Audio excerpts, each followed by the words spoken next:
쉽긴 한데 온라인 예배 같은 경우는 어디서든 다 들을 수 있으니까 바쁜 예들한테 도움도 될 거라 생각하고 생각해요.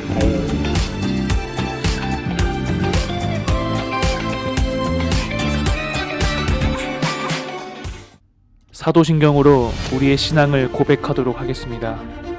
나는 전능하신 아버지 하나님, 천지의 창조주를 믿습니다.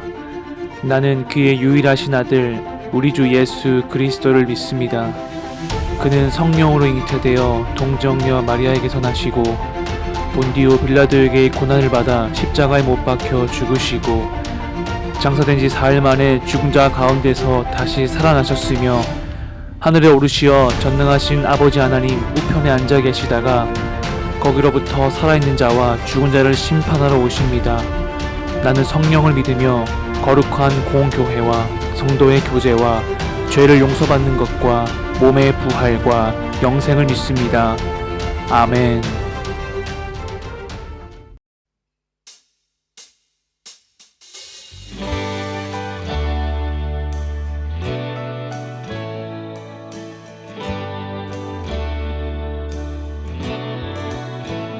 하루가 영원히 반복되어도 담을 수 없는 하나님의 사랑은 우리들의 마음 가장 깊은 곳에 한결같이 계시네. 하늘의 나무가 손을 흔들고 햇살이 사람의 입을 맞추는 고운 향기가 가득한 날들도 주의 사랑을 듣네. 기대하네 저 너머 영원한 나라 당신의 영광을 보이는 그날 이 길의 끝에 마주할 가장 아름다운 당신은 우릴 자유케 하시네.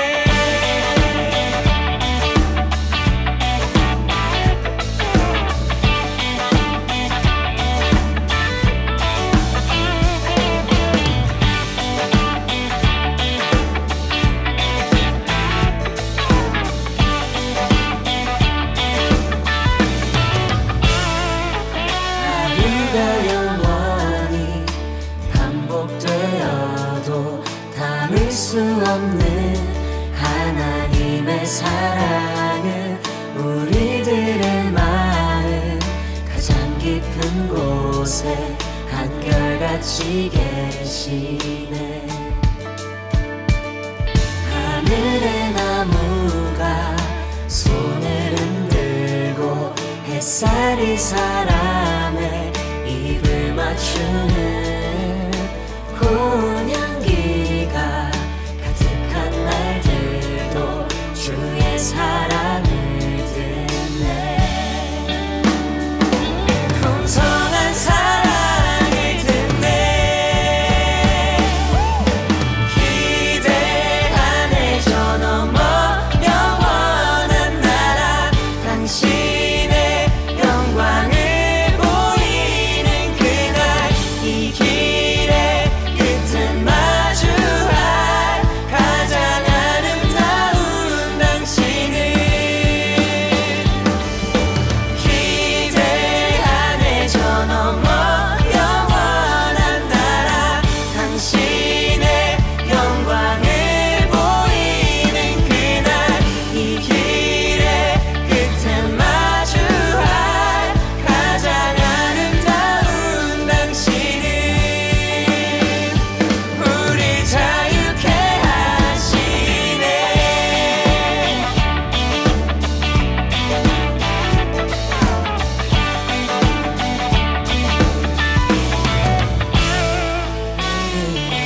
그의 풍성한 사랑을 힘입어 아버지 집을 향해 가네. 우리는 그의 풍성한 사랑을 아버지 집을 향해 가네. 우리는 그의 풍성한 사랑을 힘입어 아버지 집을 향해 가네. 아버지 집을 향해 가네.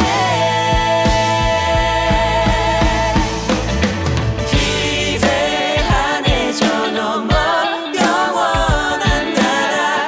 당신의 영광을 보이는 그날 이 길의 끝엔 마주할 가장 아름다운 당신을 기대하네. 저 너머 영원한 나라. 당신의 영광을 보이는 그날 이 길의 끝엔 마주할 가장 아름다운 당신은 우리 자유케 하시네.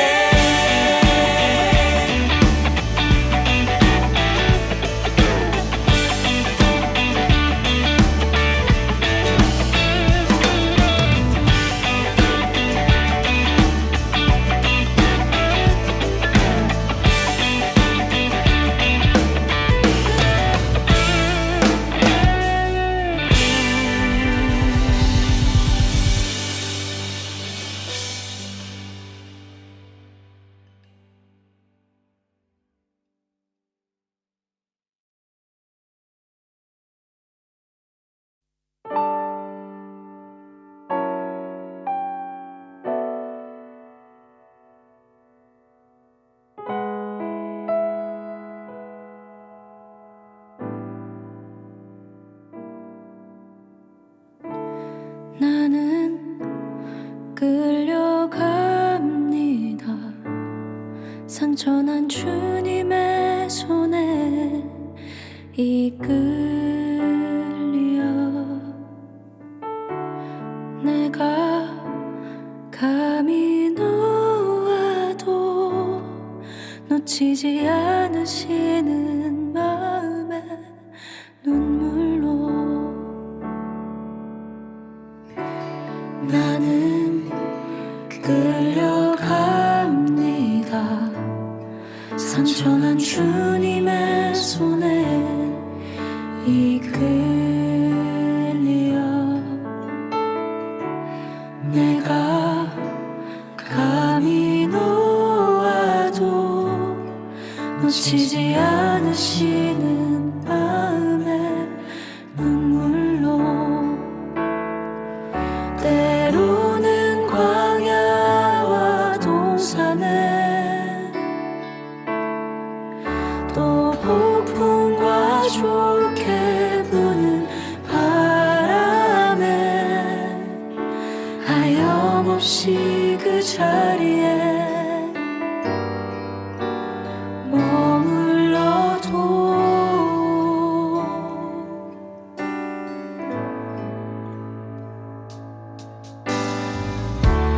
나는 끌려갑니다. 상처난 주님의 손에 이끌려 내가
조금씩 더 조금씩 변하지 않을 그곳을 향해 변하지 않을 그곳을 향해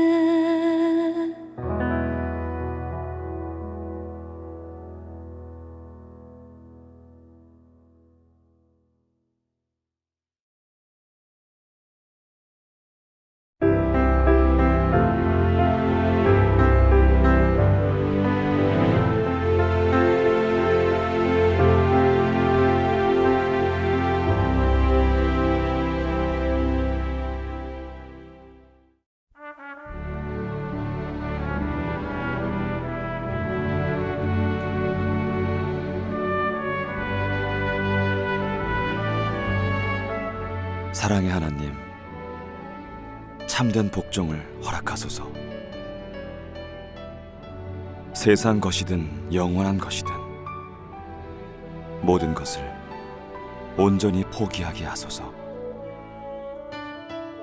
중상, 모략, 판단, 정죄 같은 잔인한 악을 멀리하게 하소서. 혀로 향하는 큰 불행과 해악을 저희로부터 멀리하소서.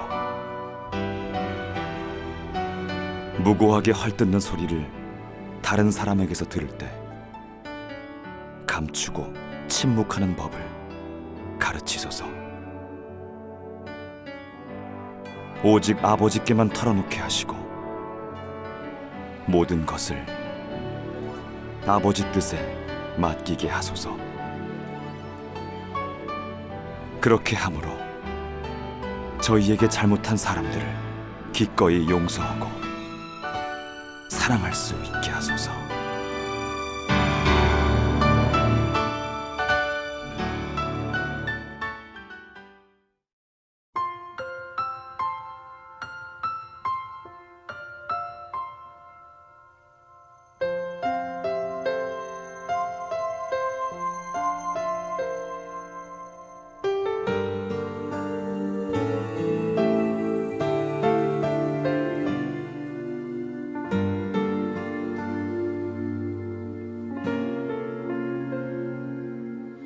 나의 모습, 나의 소유, 주님 앞에 모두 드립니다.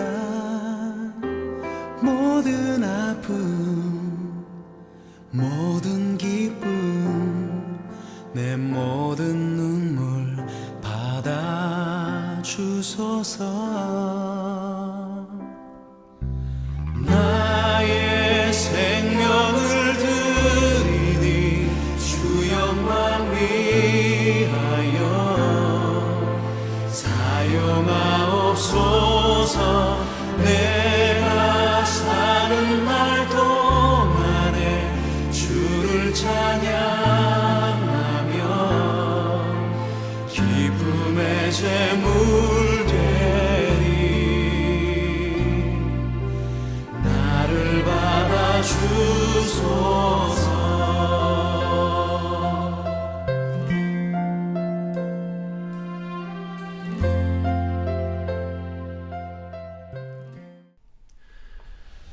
하나님께서 오늘 우리에게 주신 말씀은 마태복음 28장 16절에서 20절까지의 말씀입니다. 오늘의 말씀을 한번 찾아주시기 바랍니다. 그러면 16절부터 봉독하도록 하겠습니다. 11제자가 갈릴리에 가서 예수께서 지시하신 산에 이르러 예수를 배웠고 경배하나 아직도 의심하는 사람들이 있더라.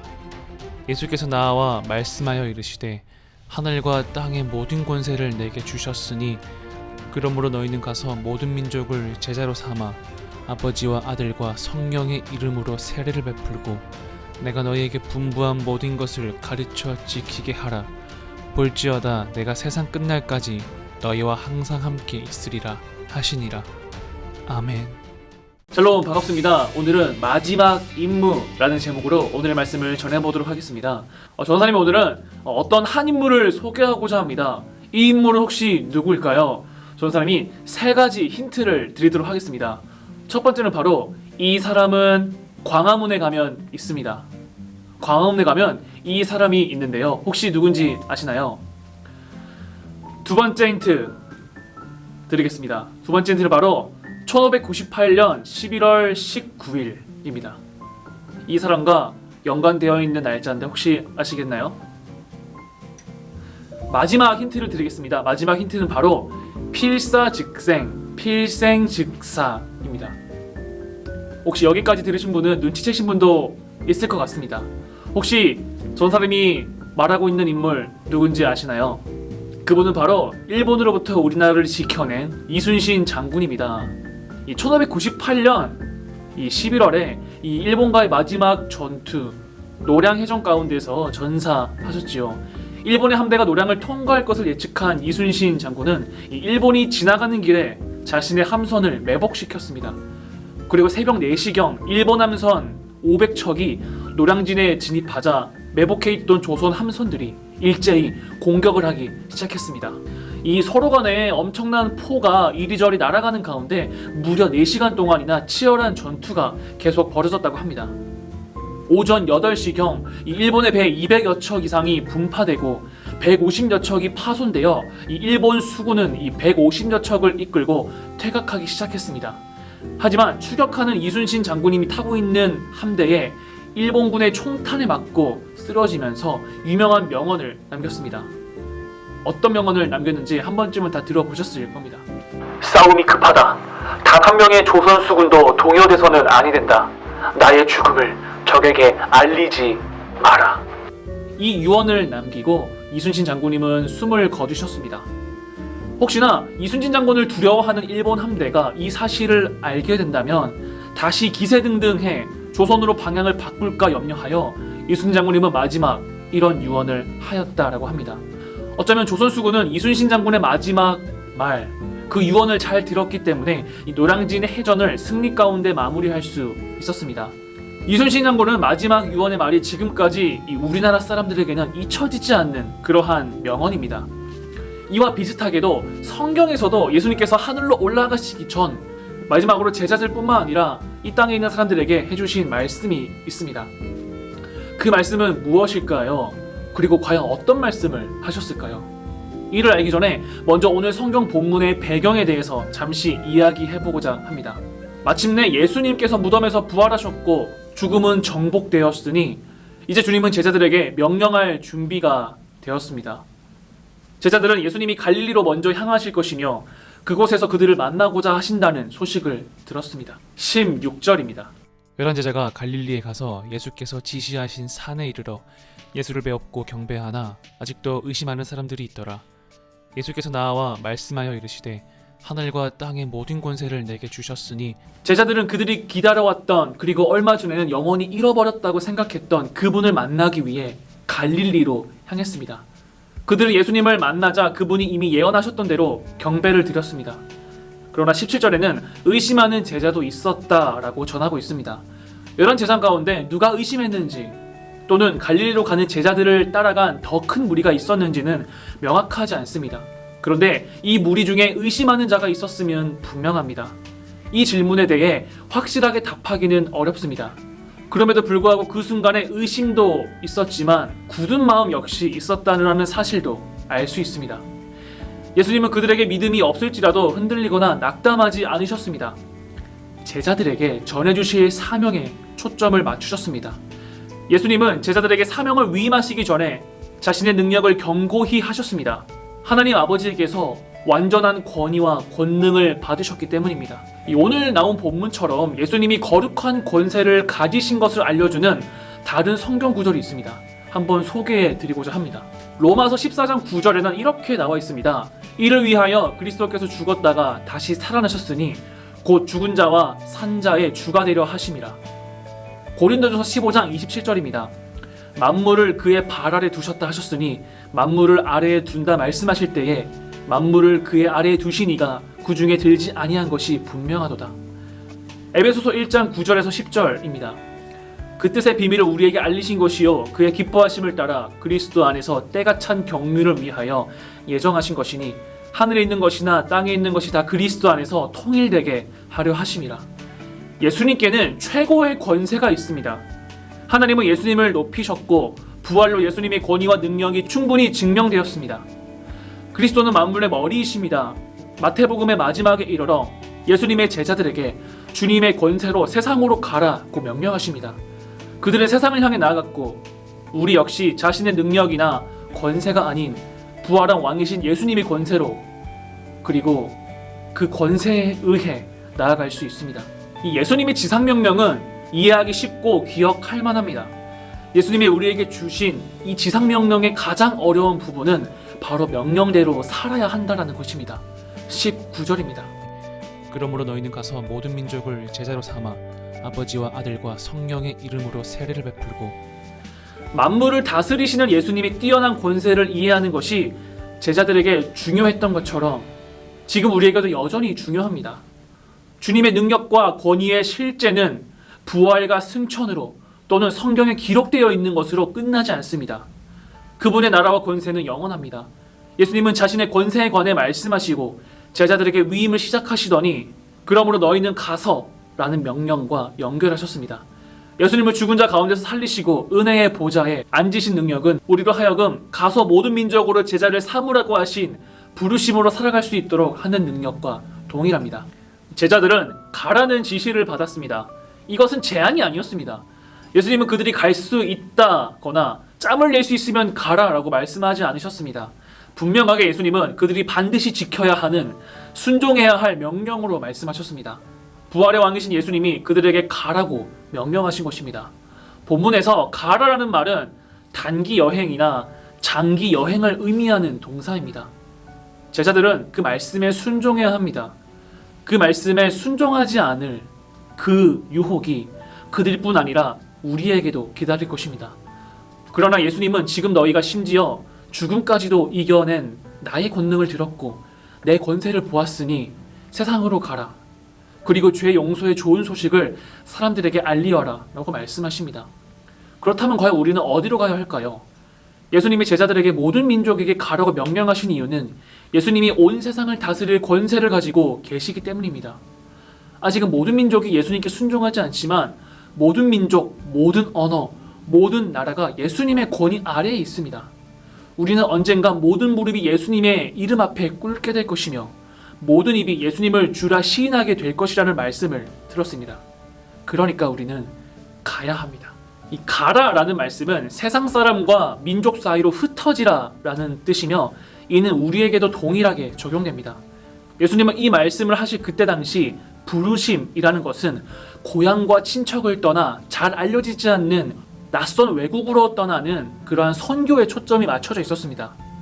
그러나 주님은 어디로 가야 할지 정확하게 구체적으로 말씀해 주시지는 않았습니다. 모든 사람에게 자신의 집을 떠나라고 명령하지도 않으셨습니다. 단순히 모든 민족으로 제자 삼으라 라고 말씀하셨습니다. 그렇다면 이 말씀을 듣고 있는 우리는 그렇다면 지금 당장 외국으로 가야 되는 것일까요? 아니면 비행기를 타고 배를 타고 그 누구에게도 알려지지 않는 그러한 부족에게 가야 되는 것일까요? 주님은 이러한 것에 대해서 구체적으로 말씀하시지는 않았습니다. 그러나 우리는 제자를 삼으라는 부름이 곧 행동을 촉구하는 것임을 압니다. 그리고 예수님이 모든 민족이라고 말씀하신 것은 실수로 나온 말이 아닙니다. 모든이란 말은 그야말로 땅 위의 모든 것을 아울러 말한 것입니다. 예수님은 한 곳도 빠짐없이 모든 땅에 복음이 전해지기를 주님의 이름으로 모르는 땅이 없기를 원하셨습니다. 주님의 소원은 땅 끝까지 예수님의 이름이 선포되는 것이었습니다. 예수님은 우리가 모든 민족에게 복음을 전하며 그들이 예수님이 십자가에서 완성하신 일을 믿고 신뢰하게 되면 그 새로운 제자들에게 아버지와 아들과 성령의 이름으로 이 세례를 베풀라라고 명령하셨습니다. 사도행전에 기록된 대로 베드로는 주님의 명령에 순종했습니다. 예루살렘에서 무리에게 복음을 전할 때 베드로는 너희가 회개하여 각각 예수 그리스도의 이름으로 세례를 받고 죄사함을 받으라 그리하면 성령의 선물을 받으리니 라고 전했습니다. 세례는 회개하고 믿은 다음의 일입니다. 세례는 예수님의 구원 사역을 믿는다는 표시입니다. 믿는 사람들의 마음에 행하신 일에 관한 선언이며 믿지 않는 세상을 향해 희망이 왔음을 외치는 것입니다. 세례는 믿는 자의 내면의 변화를 밖으로 드러내 보여주는 것이며 죄의 죽음에서 예수님 안에 있는 생명으로 옮기는 것입니다. 세례는 선교를 위한 일상적인 부르심의 한 부분입니다. 전도나 제자 삼는 것이 선교를 위한 부르심의 한 부분인 것처럼 세례도 마찬가지입니다. 세례가 죄를 씻어내지는 못합니다. 세례 자체가 구원을 주는 것은 아니지만 이 그리스도인에게 이 그리스도인의 증인이 되었음을 알리는 굉장히 중요한 것입니다. 세례는 세상을 향해 예수 그리스도의 복음을 공개적으로 선포하는 것이기 때문입니다. 예수님은 모든 제자들에게 말씀하셨습니다. 예수님이 제자들에게 주신 말씀은 가서 모든 민족에게 복음을 전하고 믿는 자들에게는 삼위일체 하나님의 이름으로 세례를 주라라는 것이었습니다. 그런데 마태복음 28장 20절에 보면 이것이 사역의 끝이 아님을 알 수 있습니다.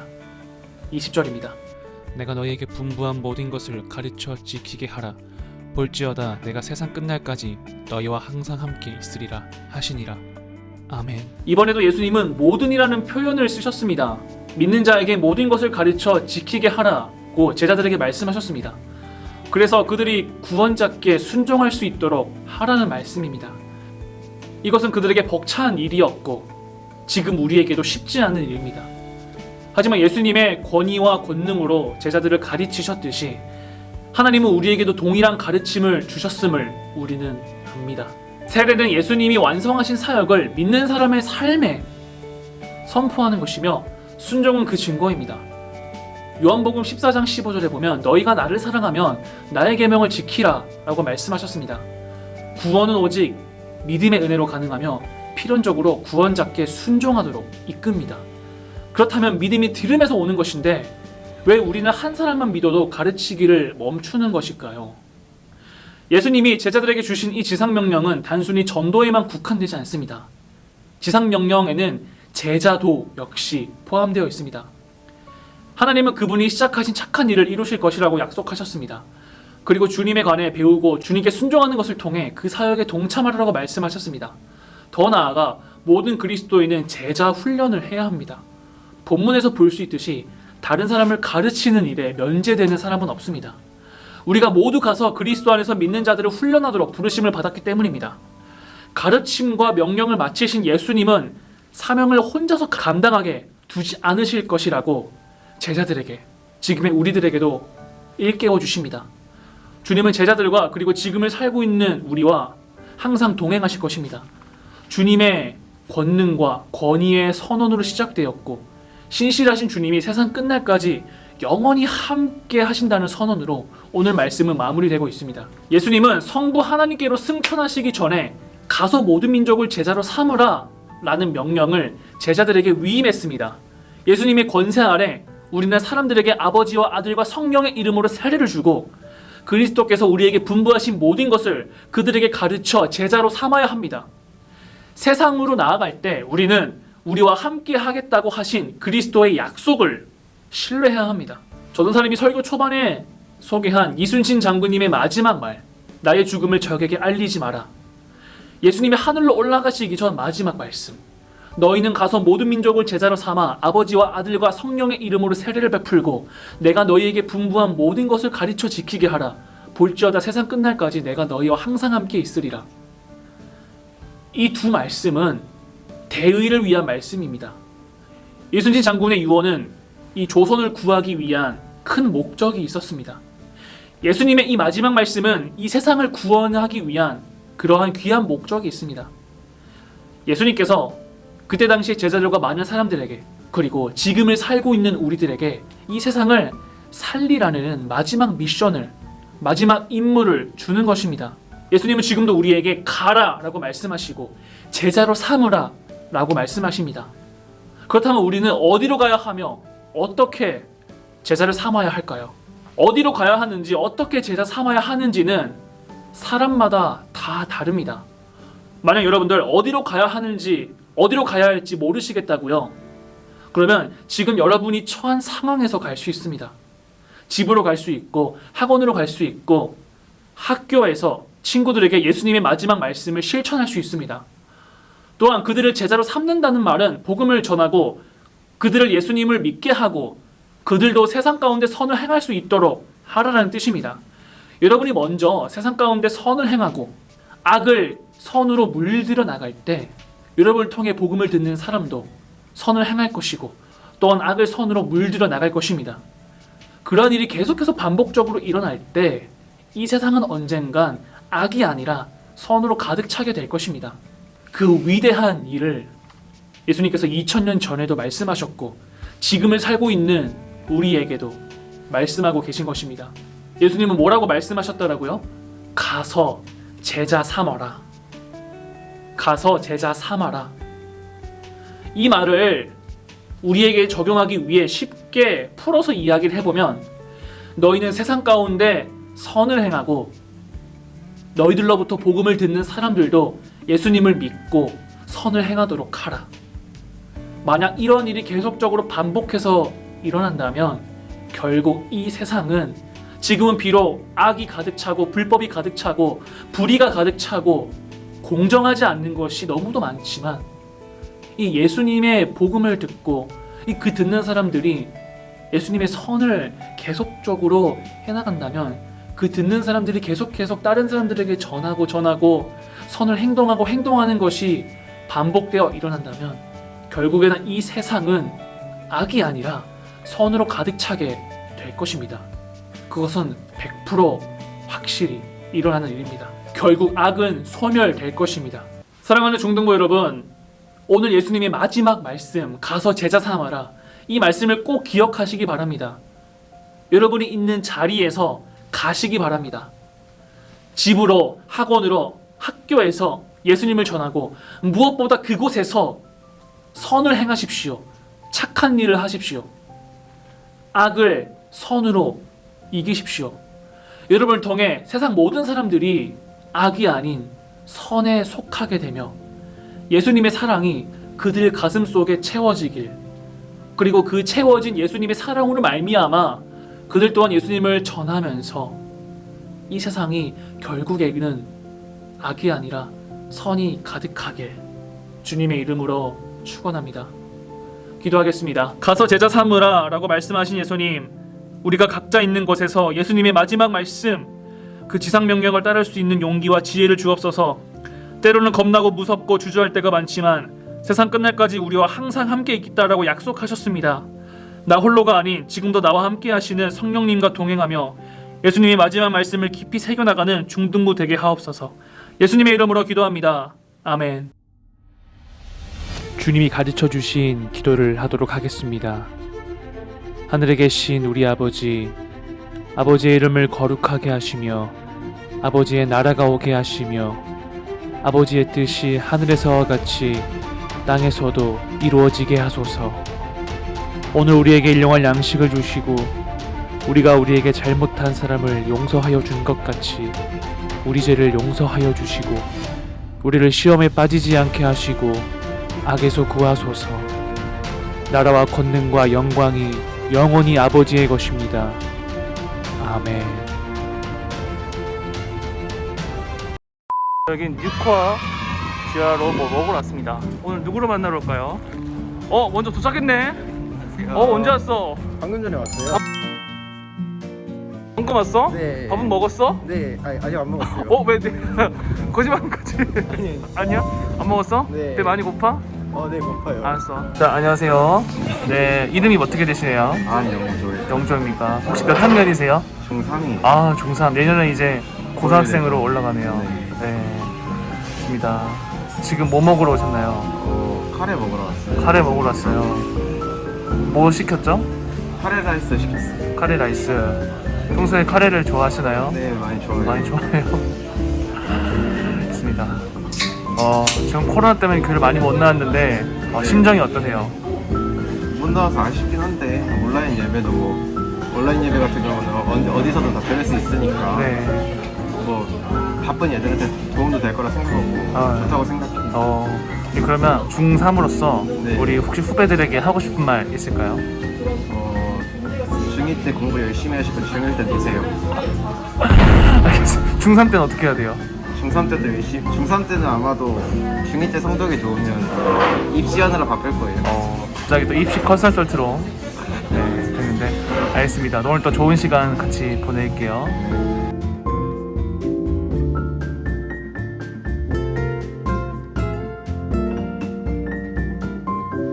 뭘 클리어한 거 아니에요? 자, 벌써 커피를 먹을 줄 아는 영조입니다. 너무 놀랬습니다. 커피를 마실 줄 알다니 졸려서 마신답니다. 또 우리 영조한테 깜빡 잊을 뻔한 게 있는데 영조 사순조 성경필사를 좀 시간 많이 지나겠지만 잘 해줘가지고 영조한테 상품을 전달하도록 하겠습니다. 알겠습니다. 와, 네, 너무 고생 많았어요. 학업도 많은데 잘 해줘가지고 너무 고맙습니다. 감사합니다. 사순조 성경필사 소감 웬만하면 하세요. 알겠습니다. 이것만 마지막. 자, 우리 또 만나러 왔는데요. 네. 오늘 만난 소감이 어떠셨나요? 좋았어요. 어떤 게 좋았어요? 좋았어요. 좋았어요. 저 영조랑 얘기하니까 되게 제 또래랑 얘기하는 것 같아요. 말을 너무 잘해가지고 아무튼 네, 오늘도 좋은 시간 보냈습니다. 안녕하세요. 다음에 보자.